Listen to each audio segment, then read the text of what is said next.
बिस्मिल्लाहिर्रहमानिर्रहीम। अस्सलाम वालेकुम स्टूडेंट्स, मेरा नाम कासिम अली है और मैं आपका फिजिक्स टीचर हूं।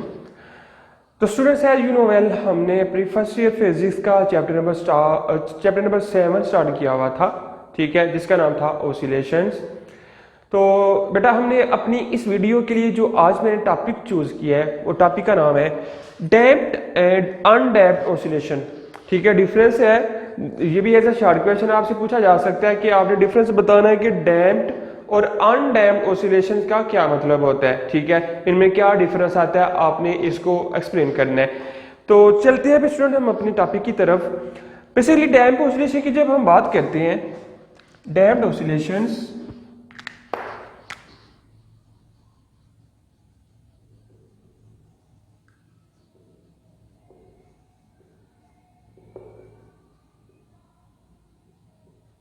डैम्प्ड ऑसिलेशन की जब हम बात करते हैं तो कहते हैं ऐसी ऑसिलेशंस जिसमें बॉडी का जो एम्पलीट्यूड है, ऑसिलेटिंग बॉडी का जो एम्पलीट्यूड है वो डिक्रीज हो जाए विद टाइम। ठीक है, टाइम के लिहाज से एम्पलीट्यूड कम हो जाए। ठीक है, क्यों कम हो ड्यू टू एनर्जी डेसिपेशन, क्योंकि उसकी जो एनर्जी है वो कम होती जाती है, इस वजह से उसका जो एम्पलीट्यूड है बॉडी का वो कम हो जाए। तो ऐसे ऑसिलेशंस को हम कहते हैं डैम्प्ड ऑसिलेशन। तो डेफिनेशन क्या बनेगी इसकी मैं लिखता हूं, कहते हैं oscillations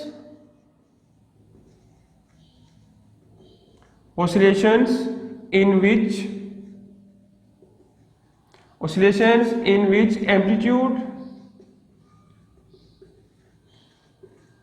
amplitude decreases with time due to energy dissipation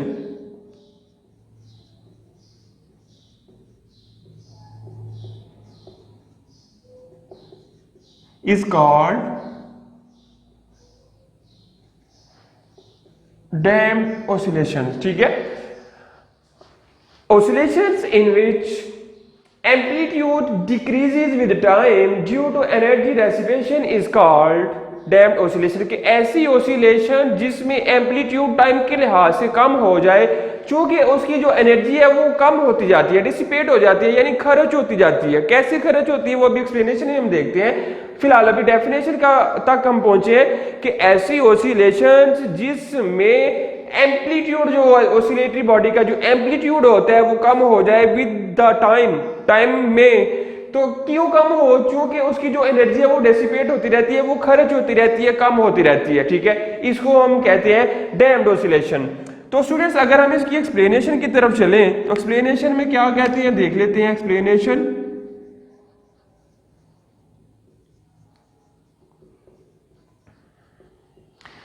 explanation में कहते हैं क्या होता है कि amplitude of the body gradually become smaller and smaller. ठीक है, मैं लिखता हूं, साथ साथ समझाता हूं view. The amplitude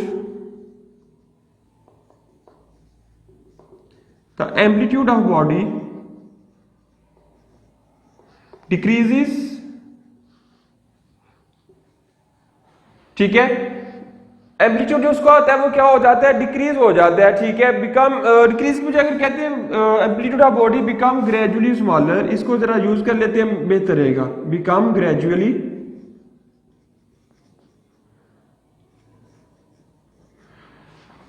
gradually smaller and smaller, कि उसका जो एम्पलीट्यूड होता है लम्हा बाय लम्हा क्या होता जाता है, वो स्मॉल होता जाता है, स्मॉलर होता जाता है। Become gradually smaller and smaller because of friction and air resistance, because of friction and air resistance,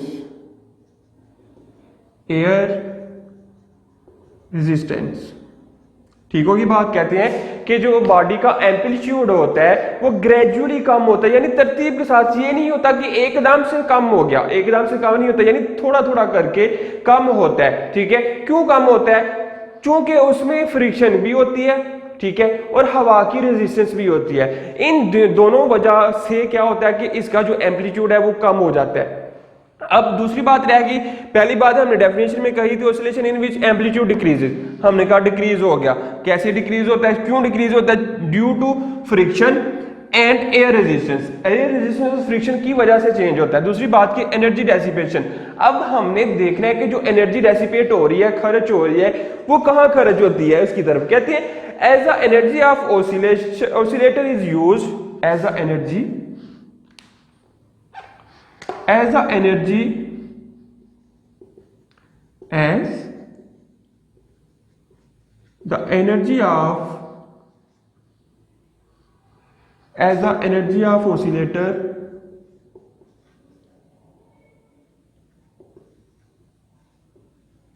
as the energy of oscillator is used up in doing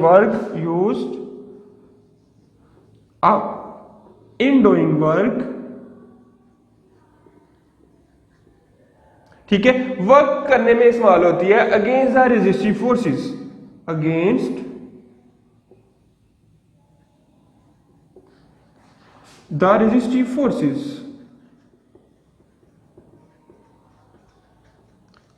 ठीक है, रेजिस्टिव फोर्सेस के खिलाफ वर्क करने में उसकी जो एनर्जी है वो कंज्यूम होती रहती है।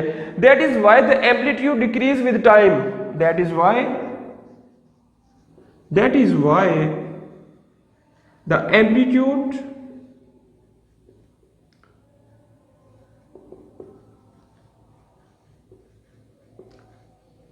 decrease with time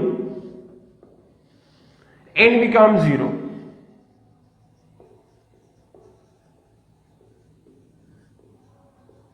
ji student, तो ये था हमारे पास डैम्प्ड ऑसिलेशन की डेफिनेशन और उसकी जो एक्सप्लेनेशन बताई जा रही थी। कहते हैं डैम्प्ड ऑसिलेशन ऐसी ऑसिलेशन है जिसमें एम्पलीट्यूड कम होता जाता है टाइम के लिहाज से, चूंकि उसकी जो एनर्जी है वो खर्च होती है। कहाँ खर्च होती है, अब हमने इसको भी देख लिया, एम्पलीट्यूड क्यों कम हो रहा है इसको भी देख लिया। एक्सप्लेनेशन में कहते हैं the amplitude of body become gradually smaller and smaller. ठीक है, जो उसका एम्पलीट्यूड होता है लम्हा बाय लम्हा थोड़ा थोड़ा करके कम होता जाता है, because of friction and air resistance. Friction की वजह से और एयर रेजिस्टेंस की वजह से वो एम्पलीट्यूड कम हो रहा है। As the energy of oscillator use up in doing work against the resistive force.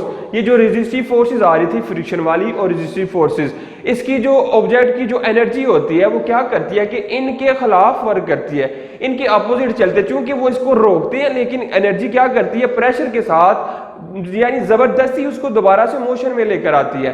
तो इस वजह से क्या होता है कि जो बॉडी है उसकी एनर्जी ज्यादा कंज्यूम होती जाती है और फ्रिक्शन की फोर्स एक वक्त ऐसा आता है कि रेजिस्टिव फोर्सेस ज्यादा हो जाती है और एनर्जी कम हो जाती है, और उस वक्त क्या होता है कि जो आपके पास बॉडी होती है वो एट रेस्ट आ जाती है, या उसका जो एम्पलीट्यूड होता है amplitude decrease with time and become zero. और एक वक्त ऐसा आता है कि उसका जो एम्पलीट्यूड होता है वो बिल्कुल जीरो हो जाता है, यानी बॉडी क्या होती है रेस्ट की हालत में आ जाती है। तो स्टूडेंट ये था सिंपल सा टॉपिक, उम्मीद है कि समझ आई होगी। अब अगर इसकी एप्लीकेशन हमने देखनी हो, ठीक है, तो एप्लीकेशन में कहते हैं, एप्लीकेशन इसकी अगर हमने देखनी हो, एप्लीकेशन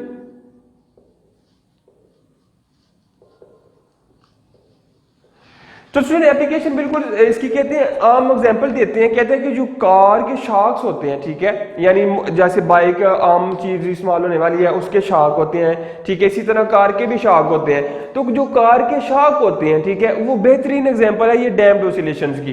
क्या होता है कि जब भी कोई आप मसलन रोड सही नहीं है, आपकी जो कार है वो ऊपर नीचे हरकत करती है, ठीक है, तो उसके शाक्स क्या होते हैं उसकी हरकत को रोकने की कोशिश करते हैं जहां की बंदा आसानी के साथ ट्रेवल कर सके। ठीक है, अब देखिए इमेजिन करें कि रोड टूटा फूटा है, आप जा रहे हैं किसी कार के अंदर, ठीक है, तो आप देखेंगे कि अगर रोड में खड्डे ज्यादा होंगे तो आपको ऊपर नीचे झटके लगेंगे, ठीक है, तो आपके शाह क्या करते हैं उन झटकों के खिलाफ रेजिस्टेंस पैदा करते हैं, ठीक है, रेजिस्टेंस पैदा करते हैं कि इसलिए ताकि कि जो अंदर पर्सन बैठे हुए हैं वो कंफर्टेबल फील करें। और ऐसा ही होता है अगर शाह ना हो तो आप देखेंगे कि जो आपको झटके लगते हैं वो बहुत हैवी झटके होते हैं, लेकिन शाह क्या करते हैं कि वो उनको जरा स्लो डाउन कर देते हैं ताकि आपको इतना झटका महसूस ना हो।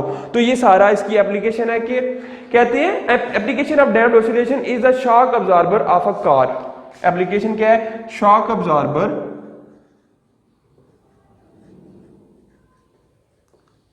Of the car. ठीक है, कार के जो शॉक अब्जॉर्बर होते हैं वो बेहतरीन एग्जांपल है। किसकी एग्जांपल है वो? ठीक है, एग्जांपल है वो डैम्प्ड ऑसिलेशंस की। Provide a damping force to stop the excessive oscillation. ठीक है, तो वो क्या करती है, शॉक जो होते हैं वो प्रोवाइड करते हैं मोर रिलायबल या कंफर्टेबल जर्नी।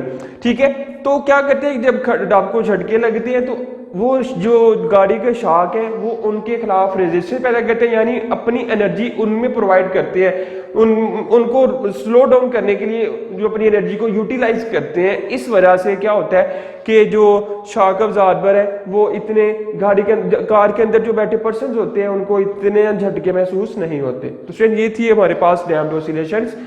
ठीक है, डैम्प्ड ऑसिलेशन के बाद उसकी एप्लीकेशन पड़ी तो है शॉक अब्जॉर्बर आपका कार। कहते हैं अगर डैम्पिंग की बात करें तो डैम्पिंग क्या होता है, कहते हैं damping is the process by which energy is lost by oscillating system. Damping अगर देख लें इसको भी तो क्या कहते हैं, किसको कहते हैं डैम्पिंग? कहते हैं damping is the process by which energy is lost. Damping is the process, damping is the process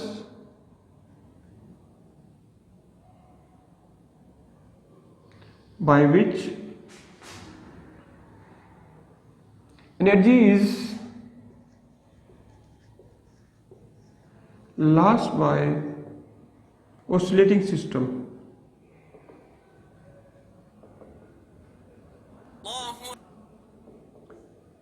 कहते हैं डैम्पिंग एक ऐसा प्रोसेस है जिसमें क्या होता है कि जैसे डेफिनेशन में भी हमने पढ़ा, एनर्जी उसकी लॉस होती है। क्यों लॉस होती है, किसकी वजह से लॉस होती है? ऑसिलेटिंग सिस्टम की वजह से। क्योंकि सिस्टम ऑसिलेट कर रहा होता है तो बॉडी की जो आपके पास जो बॉडी होती है उसको एनर्जी प्रोवाइड करनी पड़ती है ज्यादा, ताकि वो उन रेजिस्टिव फोर्सेस के खिलाफ वर्क कर सके। जब वो वर्क करता है रेजिस्टिव फोर्सेस के अगेंस्ट तो उसको ज्यादा एनर्जी कंज्यूम करना पड़ती है, डेसिपेट करना पड़ती है। तो इस वजह से क्या होता है कि एनर्जी जो होती है एक वक्त ऐसा आता है कि वो कम हो जाती है और उसकी जो एम्पलीट्यूड होता है या उसकी जो मोशन होती है वो स्टॉप हो जाती है। तो स्टूडेंट्स ये था डैम्प्ड ऑसिलेशन। दूसरी अगर हम बात करें अनडैम्प्ड ऑसिलेशन की तो उसमें क्या बताते हैं, इसका रेसिप्रोकल हो जाएगा वो simple undamped oscillations.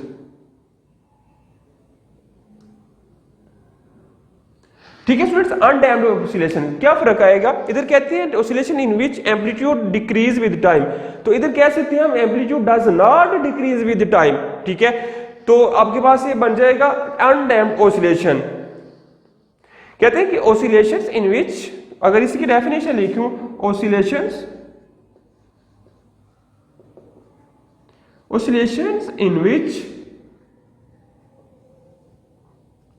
In which amplitude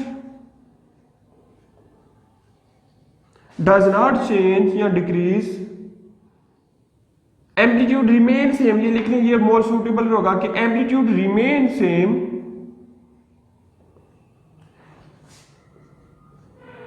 with time is called undamped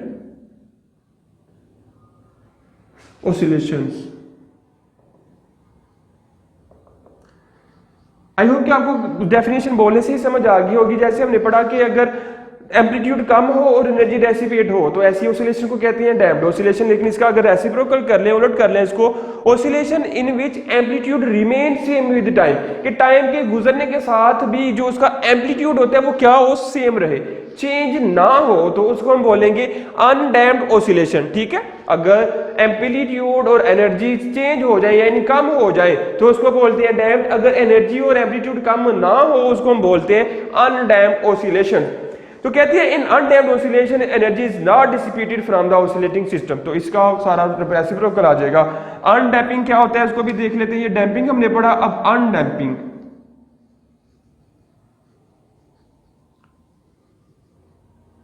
कहते हैं undamping is a process by which energy is not dissipate by oscillating system. अनडैम्पिंग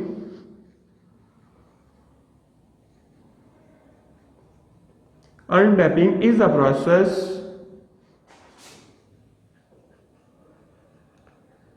by which energy is not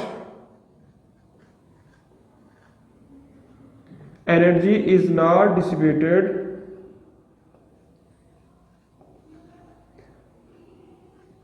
bye oscillating system.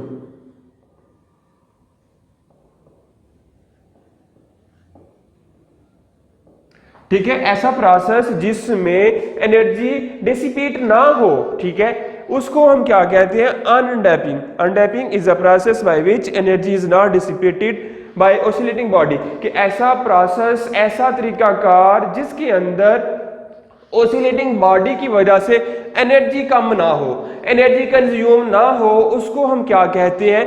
अनडैपिंग। अगर इसकी application देखनी हो तो कहते हैं oscillation of an ideal simple pendulum is a example of undamped oscillations. Example या application, इसकी application क्या होगी? एप्लीकेशन देख लेते हैं।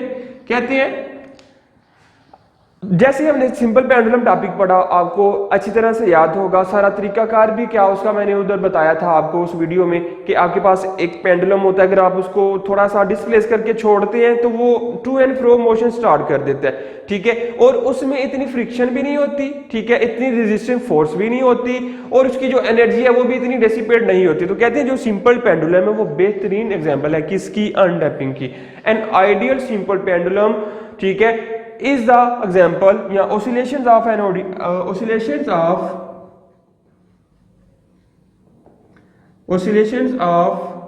an ideal simple pendulum, an ideal simple pendulum is the example of undamped oscillations। ठीक होगी बात कि जो सिंपल पेंडुलम यानी आइडियल सिंपल पेंडुलम हमारे पास होता है, उसकी जो मोशन होती है या उसकी जो ऑसिलेशंस होती है वो किसकी एग्जांपल बता रहे हैं? वो एग्जांपल है अनडैम्प्ड ऑसिलेशंस। तो स्टूडेंट्स बिल्कुल सिंपल सा टॉपिक, इंपॉर्टेंट भी हो सकता है शॉर्ट क्वेश्चन के लिहाज से, और मुझे उम्मीद है कि आपको समझ भी आ गई होगी सारी इसकी। तो सिंपल सा टॉपिक था डैम्प्ड एंड अनडैम्प्ड ऑसिलेशन। तो शॉर्ट क्वेश्चन में आपको इनका डिफरेंस पूछा जा सकता है, इनकी एग्जांपल्स आपने याद रखनी है, इनकी एप्लीकेशन आपने याद रखनी है, डैम्पिंग क्या होता है, अनडैम्पिंग क्या होता है। तो सिंपल सा टॉपिक था, आई होप कि आप इसको अच्छी तरह से समझ पाए होंगे। तो स्टूडेंट्स मिलते हैं फिर हम अपनी अगली वीडियो में अपने नेक्स्ट टॉपिक के साथ। तब तक के लिए मुझे इजाजत दीजिए, अल्लाह हाफिज। वीडियो पसंद आई तो लाइक करें, अपनी राय कमेंट करें। ऐसे ही मजीद वीडियोस के लिए हमारा चैनल सब्सक्राइब करें और बेल का आइकन दबाएं ताकि आपको हर वीडियो का नोटिफिकेशन मिलता रहे।